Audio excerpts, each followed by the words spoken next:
রাধে রাধে। সকলকে জানাই বসন্ত পঞ্চমীর অনেক অনেক অনেক শুভেচ্ছা। তুমি বলো। রাধে রাধে। রাতে রাতে সকলকে জানাই বসন্ত পঞ্চমীর বসন্ত পঞ্চমী অনেক অনেক অনেক অনেক শুভেচ্ছা। শুভেচ্ছা। আপনারা সকলে আপনারা সকলে মা সরস্বতীর দর্শন করুন। বসন্তের ছোঁয়া লেগেছে চারিদিকে। আজ বাঙালির ঘরে ঘরে এখন সাজো সাজো রব, কারণ দোরগোড়ায় বাগদেবীর আরাধনা। আজকে আমি আপনাদেরকে দেখাবো কিভাবে খুব সাধারণ কিছু উপকরণ দিয়ে আপনি আপনার বাড়ির পুজোর জায়গাটিকে এক টুকরো স্বর্গ বানিয়ে তুলতে পারেন। পুজোর সাজ মানেই প্রথমে আসে দেওয়ালে রং বেরঙের ফুল এবং মেঝেতে আলপনা। শুধু মেঝেতেই নয়, সিঁড়ি থেকে শুরু করে ঠাকুরের ঘট সবকিছুতেই সাদা খড়ি মাটি বা চালের গুঁড়ো আলপনা এক স্নিগ্ধ অভিজাত্য নিয়ে আসে। এখন তুমি কি করছো? তুমি কি করছো এখন? এটা লাগাচ্ছি। কালকে আমাদের সরস্বতী পুজো। বলো, কালকে আমাদের সরস্বতী পুজো।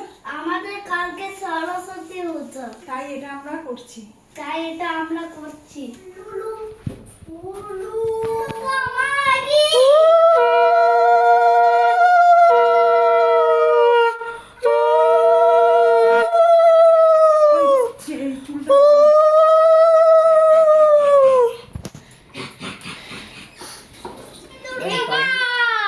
সুন্দর। খুব ছোট্টর মধ্যে একটা আলপনা দেবো, তাই প্রথমে মেঝেতে পেন্সিল দিয়ে ড্র করে নিচ্ছিলাম। সরস্বতী পুজোর আলপনায় সবসময় একটা শুভ্রতার ছোঁয়া থাকে। ধানের ছড়া, পদ্মফুল, শঙ্খ আর অবশ্যই দেবী সরস্বতীর পায়ের ছাপ। এই মোটিভগুলো আমাদের সংস্কৃতির অবিচ্ছেদ্য অংশ। এক একটির টানে যেন ফুটে ওঠে নিষ্ঠা আর একাগ্রতা। এখন বাজে রাত্রির 11টা। আগামীকাল সকাল সকাল ব্রাহ্মণমশাই পুজো করতে আসবেন, তাই রাতেই আলপনাটা দিয়ে রাখলাম। আর এই হচ্ছে আলপনার ফাইনাল লুক। সরস্বতী পুজো মানেই সকাল সকাল ঘুম থেকে উঠে গায়ে কাঁচা হলুদ লাগিয়ে স্নান করে অঞ্জলি দিতে যাওয়া। তাই সেই মতন সকাল সকাল রীতিমতন রেডি হয়ে বেরিয়ে পড়েছি সরস্বতী পুজোর অঞ্জলি দিতে।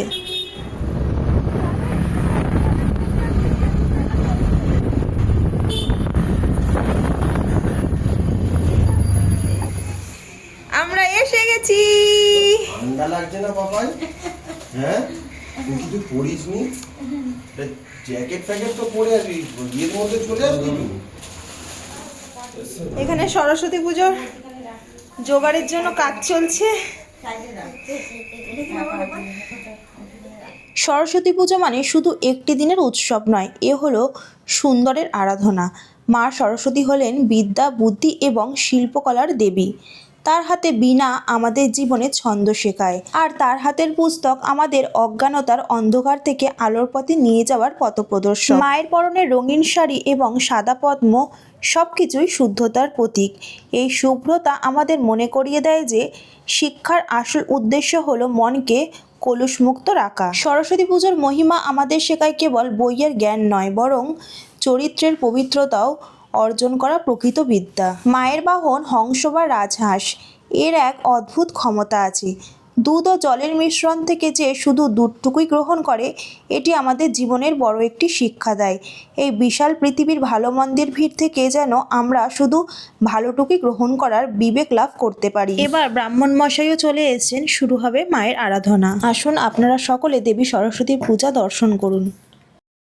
মদয়ান্তায় নমঃ সম্মুখে ওং শাং সরস্বত্যায় নমঃ ধূপং সরস্বত্যায় নমঃ দীপং সরস্বত্যায় নমঃ নৈবেদ্যং সরস্বত্যায় নমঃ দেবায় শ্রী বিষ্ণুবে নমঃ এতৎ সম্পদনায় ওং নমঃ সরস্বত্যায় নমঃ জ্ঞানায় নমঃ ওং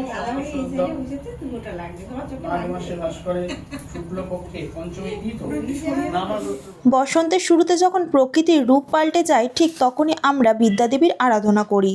নতুন পল্লব যেমন গাছে প্রাণ সঞ্চার করে, মায়ের আশীর্বাদও তেমনি আমাদের জীবনে নতুন সৃজনশীলতা ও অনুপ্রেরণা নিয়ে আসে। তাই সরস্বতী পুজো শুধু ছাত্রছাত্রীদের নয়, এটি সেই প্রত্যেকটি মানুষের জন্য যারা জ্ঞান অন্বেষণ করতে ভালোবাসেন।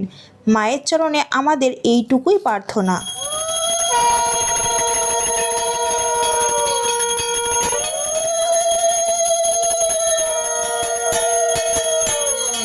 তিনবার ফুল না, ফুল না।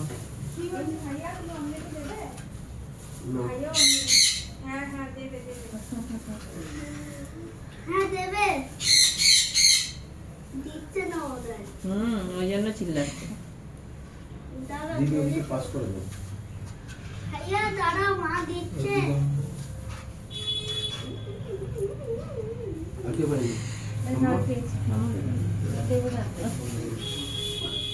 এই যে, বলো সরস্বত্যই নমো নিত্যং ভদ্রকাল্যই নমো নমঃ বেদ বেদাঙ্গ বেদান্ত বিদ্যাস্থানেব ভয়েব চ এষো সচন্দন পুষ্পাঞ্জলি পুষ্পং নমঃ সরস্বত্যই নমঃ। আমি করে দাও দিও না। পুষ্পাঞ্জলি সম্পন্ন করে চরণামৃত এবং সকালের টিফিন খেয়ে বেরিয়ে পড়লাম বাড়ির দিকে। এবং আমাদের এই পাড়াতেও খুব সুন্দর সুন্দর পুজো হচ্ছে, চলুন আপনাদের সেগুলো দেখাই। পাড়ার সরস্বতী পুজো মানে কয়েকদিন আগে থেকেই শুরু হওয়া তোড়জোড়। বাঁশ বেঁধে প্যান্ডেল তৈরি করা থেকে শুরু করে সবকিছুই একটা আলাদা টানটান উত্তেজনা। স্কুল কলেজ ছুটির এই কটা দিন পাড়ার মোড়টাই যেন আমাদের দ্বিতীয় বাড়ি হয়ে ওঠে। আর এই হচ্ছে আমাদের পাড়ার কিউট সরস্বতী, যা দেখতে অত্যন্ত সুন্দর। আমার কিন্তু বেশ ভালোই পছন্দ হয়েছে মায়ের এই মিষ্টি মুখখানি। এখন বাজে বেলা 11টা। এখন ভোগ রন্ধন করব, ভোগ রন্ধন করে ভগবানকে ভোগ অফার করব, প্রসাদ পাবো, তারপর চলে যাব ডিউটিতে, যেহেতু আজকে ছুটি পাইনি। তো ভিডিওটা এইটুকুই করার সুযোগ পেলাম। তো ভিডিওটা কেমন লাগলো আপনারা অবশ্যই কমেন্ট করে জানাবেন। সকলকে রাধে রাধে।